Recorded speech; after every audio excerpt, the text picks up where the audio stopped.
That sound, the thud of something heavy hitting a skull. It wasn't like in the movies. It was muffled, like being underwater. I looked at my trembling hands covered in red while my father lay on his bedroom floor. My sister Emily, unconscious on the bed, clothes scattered around, the smell of whiskey mixed with something I can't describe. They say every child carries something of their father. In that moment, I discovered I could be a monster too. My name is Joshua. I'm 23 now. I spent the last 5 years in a juvenile detention center, then in a penitentiary when I turned 18. I've been out for 8 months. This is the first time I'm telling this story completely. People in my hometown only know what came out in the local papers. Son kills father with fishing trophy after family dispute. A headline too simple for something so complex. Nobody asked why. Nobody wanted to know what had happened in that house for years, what led a 17-year-old kid who'd never been in trouble to do what I did.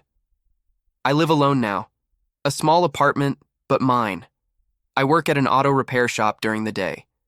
At night, I try to sleep without nightmares. Emily is doing well. At least that's what she says. She lives with our aunt in another state. She got into college. We talk once a month, short, difficult conversations. There are things that remain between us without needing to be said aloud. You might think I'm a cold-blooded killer who doesn't deserve a second chance. I understand, but I ask you to hear the whole story before judging me. There are things that happen inside a home that no one sees, marks that don't show on skin, screams that nobody hears. If you're really paying attention and want to understand what drove me to that point, I need you to like this video right now, subscribe to the channel, hit that notification bell so you don't miss any details of this story, and comment where you're watching from. It might seem simple, but it means a lot knowing there's someone on the other side really listening. These are details many will ignore, just like they ignored the signs for years in my family. Keep watching, because what I'm going to tell you will change how you see appearances. Let's go back to the beginning, not to the day it happened, but years before when everything seemed normal, when we were just an ordinary family in everyone's eyes. I grew up in a middle-class home in the suburbs of Pittsburgh. My father, Robert, worked as a manager at a building supply store. My mother, Claire, was a teacher at an elementary school. I was 10 when Emily was born. I vaguely remember the joy of her arrival, family visits, the photos we took together at the park. My father seemed happy back then. My earliest clear memories are of a noisy house full of life. My father was respected in the community. He attended neighborhood association meetings, went to church on Sundays, organized barbecues for friends. A family man, they said. In the photos from that time, we were always smiling. Everything started to change when I was about 8. My mother was diagnosed with cancer. It was quick and devastating. In 6 months, she was gone. I remember the funeral, how my father seemed like a different person, the silence that took over the house afterward. Emily was only 6 and didn't fully understand what had happened. "It's just the 3 of us now," my father said the night after the burial. "We'll take care of each other." In the first few months after my mother's death, he really tried. He learned to cook the basics, took us to school, asked about our homework, but there was always a beer bottle or something stronger at night. After we went to bed, I could hear my father's muffled sobs through the thin walls. By the time I turned 10, my father was a different person. Grief had turned into bitterness. He started drinking more, staying out late, coming home smelling of alcohol and cheap perfume. Bills began piling up. Sometimes we'd go without electricity for days. That's when I started taking more care of Emily. I prepared breakfast before school, helped with homework, told her stories before bed. It was almost as if it was just the 2 of us most of the time. My father lost his job when I was 12. That's when things really fell apart. He got occasional odd jobs, but the money barely covered the basics. Drinking consumed a large part of what he earned. Arguments became frequent. "You're just like your mother. Useless," he'd yell when Emily spilled something or made noise. It was strange because my father had always loved my mother, or at least that's what I thought. Gradually, I discovered secrets. A neighbor once mentioned that my parents had problems before my mother's illness. An aunt mentioned he had been violent in the past. "Your mother should have left that house," she said when she was drunk at a birthday party, not knowing I was listening. When I was 14, my father got a new job at a shipping company. It seemed like things would get better. For a while, they did. He started bringing food home again, paid bills on time, even took us fishing a few times. "I'm starting over, son," he'd say. "For you both." I wanted to believe him. Emily, then 12, had hope again. She was always closer to him, maybe because she was the youngest, maybe because she looked so much like our mother. It was during this period that I noticed something strange. My father started giving gifts to Emily, clothes, a cell phone, things he didn't give to me. It wasn't jealousy. It was something about him that bothered me, the way he watched her in the hallway.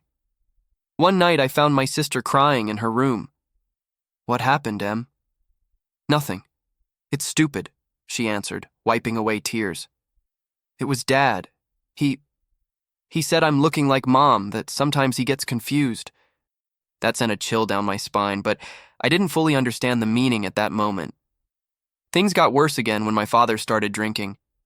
He wasn't the sad drunk from before, but something more aggressive, more unpredictable.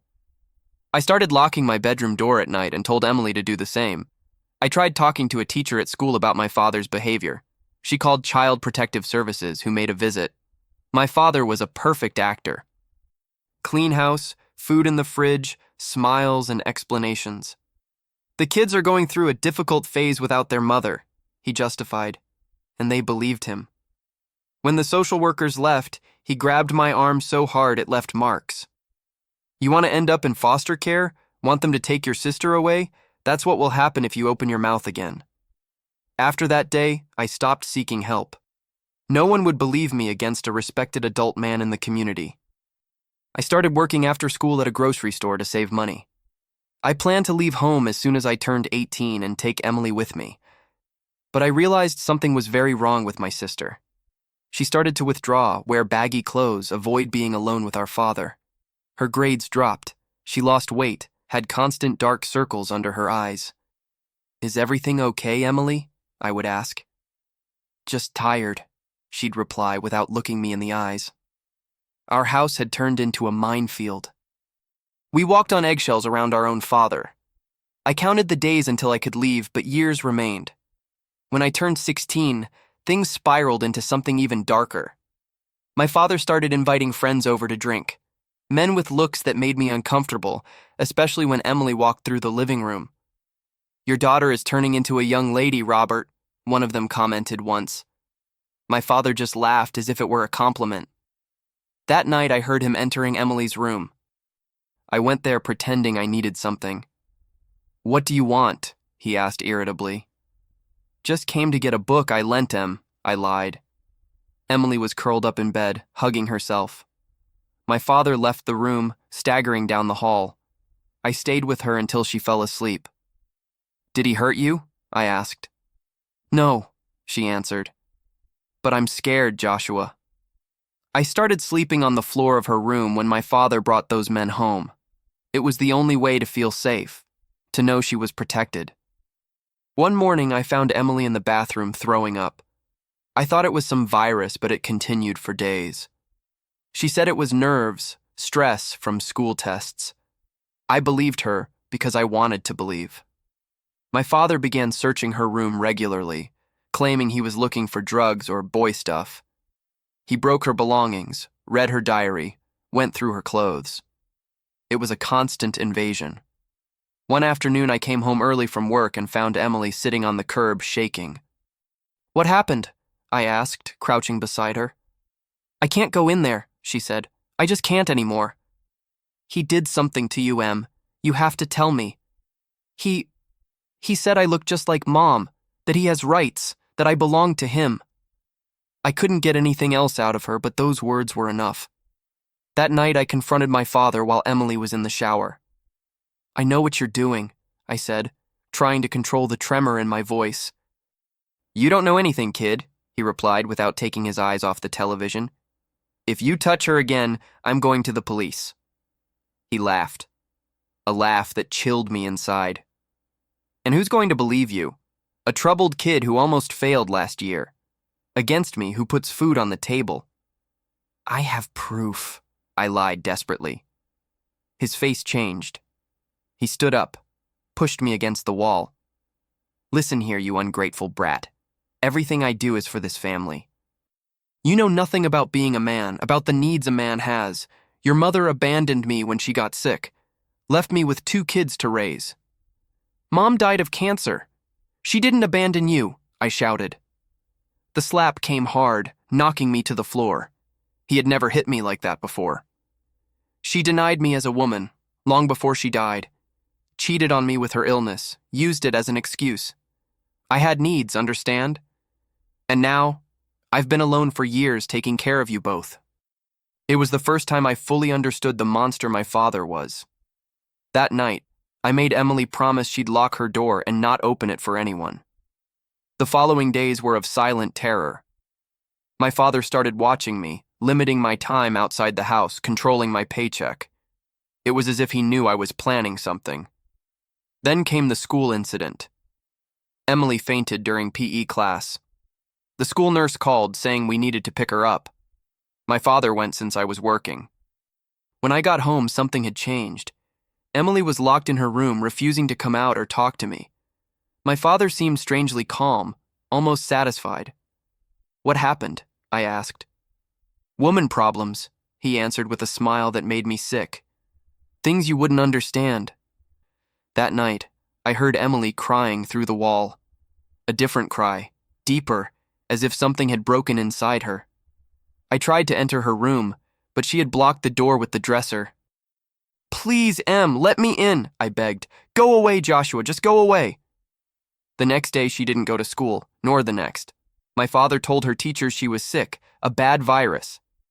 I knew it was a lie, but I couldn't prove it. A week later, I found something that changed everything. I was looking for a document for work when I opened a drawer in my father's office. There was a bottle of pills hidden under some papers. Strong sleeping pills he sometimes took to pass out after drinking. There were fewer pills than there should have been. That same afternoon, I saw a note from Emily in my backpack. He put something in my food. I wake up not knowing what happened. Please help me. It felt like the ground disappeared beneath my feet. I ran to school and talked to the counselor. I showed her the note. She promised to contact Child Protective Services again, make a formal complaint. We'll resolve this, Joshua, but it will take a few days. Days we didn't have. When I got home, my father already knew. The counselor had called to check the situation. He was furious, but in a cold, calculated way. Pack your things, he said. You're going to your aunt's house in Columbus tomorrow. It's already decided. I'm not going without Emily, I replied. Your sister stays with me. She needs special care now. She's going through changes.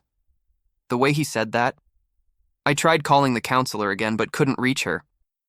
I sent messages to Emily's phone, but she didn't answer. That night I did something desperate.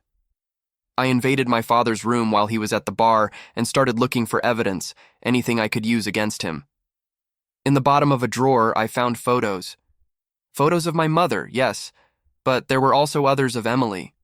Photos taken without her knowing while she slept. It felt like something inside me broke. I put some of the photos in my pocket as evidence and kept looking. I found a journal where my father wrote horrible things, sick fantasies. I took that too. I was about to leave the room when I heard the front door. He had come home early. I hid the items under my shirt and tried to leave discreetly, but he saw me in the hallway. What were you doing in my room? Nothing.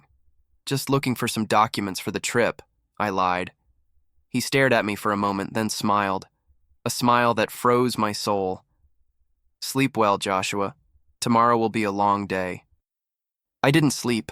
I stayed awake, planning how we would get out of there in the morning. I'd call the counselor as soon as dawn broke. I'd show the evidence, beg for immediate help. We were hours away from escape. But at 3 a.m., I heard a noise. Emily's door opening, muffled voices, the sound of crying. That sound completely woke me up. I felt every cell in my body on alert. I got up silently and went to the hallway. Emily's door was ajar, but the room was empty, the bed unmade. Then I heard a muffled moan coming from my father's room. My blood froze. I walked like a sleepwalker to his door. I pushed it open slowly. The scene I saw will never leave my mind. Emily was lying on his bed, unconscious. Her clothes were scattered on the floor. My father was beside her, adjusting his own belt with that satisfied smile I hated so much. On the nightstand, a half-empty glass of water and the pill bottle. He didn't see me immediately. He was too busy looking at her, running his hand through her hair. "So much like your mother," he murmured. It was as if something exploded inside me. A hatred I never knew I was capable of feeling took over my body. There was no planning, no hesitation. I just acted. On the wall of the room were several trophies my father kept with pride. Fishing trophies, mainly. There was a particularly large one with a solid wooden base and a metal fish on top. Without thinking, I grabbed it. When my father finally noticed me, there was no time for him to react. Our eyes met for a second. His surprised. Mine? Well, I don't even know what was in mine. The first blow hit the side of his head. It wasn't like in the movies. It was muffled. As I said at the beginning, he staggered, tried to defend himself, shouted something I didn't understand. The second blow was stronger, and the third, and the fourth. I don't know how many times I hit my father with that trophy. I only stopped when my arms were exhausted and he was motionless on the floor, unrecognizable, in a pool of blood spreading across the cheap carpet. I dropped the trophy. My hands were shaking uncontrollably. I looked at Emily, still unconscious, unaware of what had just happened. I put a blanket over her and tried to wake her gently. "Em, wake up, please," I whispered with a choked voice. She opened her eyes slowly, disoriented. She saw the blood on my hands, on my face, on my clothes. She saw the body on the floor but didn't scream, didn't panic, just looked at me with a calmness that frightened me. "Is it over?" she asked, her voice slurred from the drugs. "It's over," I answered. I helped her get dressed in mechanical movements. She could barely stand. I took her to the bathroom, washed her face. Neither of us talked about what had happened or was happening. It was Emily who said we needed to call the police. It was she who picked up the phone with still trembling hands and dialed 911. It was she who spoke to the operator in a calm, almost disconnected voice. My brother killed my father. He was protecting me. We sat in the living room waiting. I didn't try to run, didn't try to clean anything. It was as if I were in a trance. At some point, Emily held my hand. "I don't regret it," I said. "Neither do I," she answered. When the police arrived, I didn't resist. I told them everything. Well, almost everything. I explained about the abuse, about the pills, about the photos and the journal I had found. I showed them the bruises on Emily's arms, marks that weren't recent. The police separated us. Emily was taken to the hospital for examinations. I was taken to the police station. The process was a blur of testimonies, hearings, psychological evaluations. The details of what my father did to Emily came to light gradually. Things I suspected and others I never imagined. At the trial, many people testified. Neighbors who never noticed anything strange, teachers who always thought Mr. Robert was a dedicated father, the school counselor who admitted to ignoring warning signs, the doctor who examined Emily and confirmed a history of, well, you understand. My lawyer argued self-defense of a third party. The prosecutor asked for a severe sentence due to the level of violence. In the end, the judge considered the mitigating circumstances but couldn't ignore the brutality of the act. I was sentenced to 8 years, initially in a juvenile rehabilitation center, then transferred to a penitentiary when I turned 18. For good behavior and participation in educational programs, I served 5 years. Emily went to live with our aunt in another state. She visited me a few times, always accompanied by a psychologist. Our conversations were difficult, loaded with things unsaid, but we were alive. That was something. During my time inside, I thought a lot about that night, about how in one moment I was a 17-year-old boy trying to protect my sister, and in the next, a killer.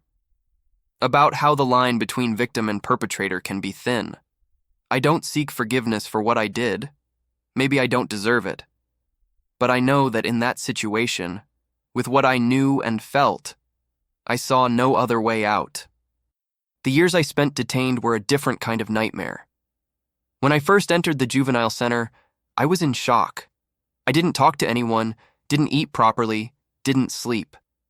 The psychologist said I had developed post-traumatic stress disorder, as if I needed a diagnosis to know I was broken inside. At first, I was the kid who killed his father. Some avoided me, others tried to provoke me to see what I would do. I quickly learned to defend myself, to not show weakness.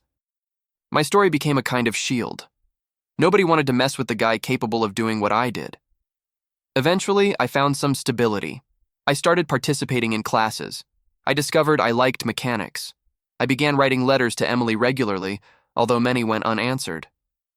When I turned 18 and was transferred to the penitentiary, it was like starting from scratch. There, my story didn't impress anyone. There were men who had done much worse things.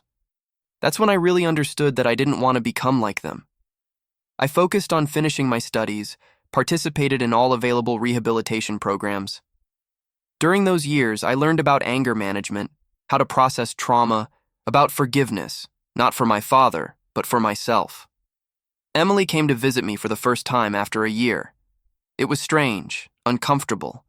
She seemed like a different person, older, more serious, with eyes that had seen too much. "Are you okay?" I asked. "I'm trying to be," she answered.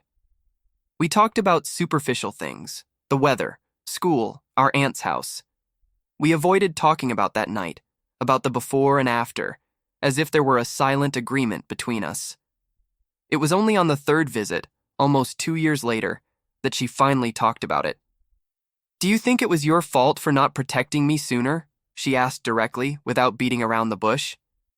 "Every day," I answered honestly. "It wasn't," she said, holding my hands across the table.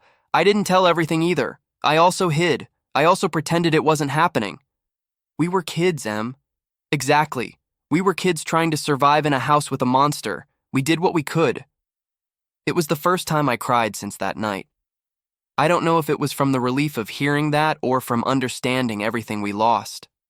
During my time inside, I received news from the outside world through Emily's letters.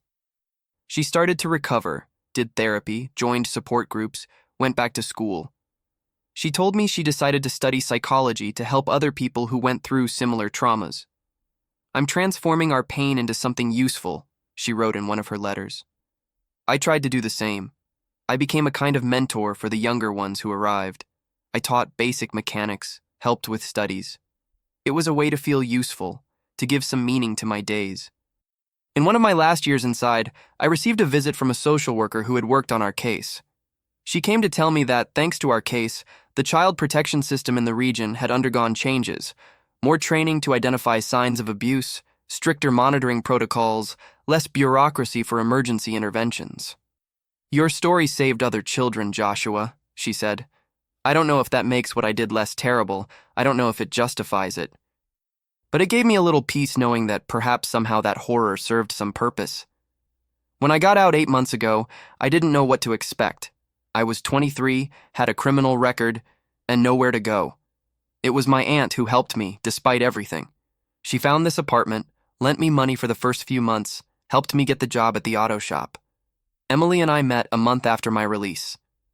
It was the first time we saw each other outside a controlled environment in years. We had dinner at a simple restaurant, talked for hours. "Do you regret it?" she asked, finally asking the question that had hung between us for years. I thought for a moment. "I regret not having found another way out. I regret becoming someone capable of that. But I don't regret protecting you. I will never regret that." She nodded as if she understood perfectly. Today, I try to rebuild my life one day at a time.